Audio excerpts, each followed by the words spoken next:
Selon une tradition orale, on dit que Villeneuve s'appelle ainsi car elle a été reconstruite 3 fois à cause d'un éboulis.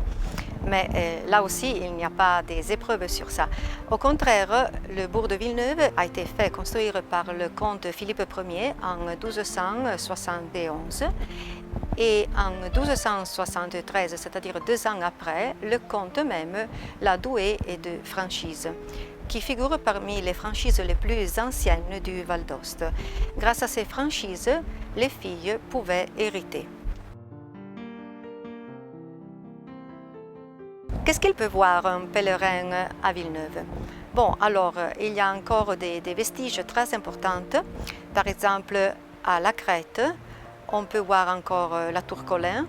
Si on monte à Châtel-Argent, on peut voir les châteaux Sarriot de la Tour, le château de Saint-Pierre, le château d'Aymaville, le château de Sarre aussi, le château Feuillé.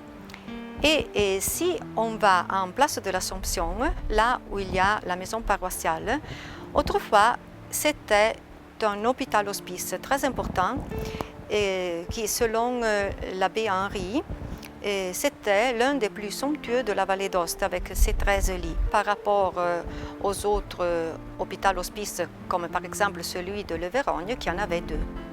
En 1323, les propriétaires de cette maison, Jean et Mathilde Lostan, la laissèrent aux habitants de Villeneuve qui devaient y faire l'aumône de 18 kilos de pain du mercredi de Cendre jusqu'à la fin du mois de mai.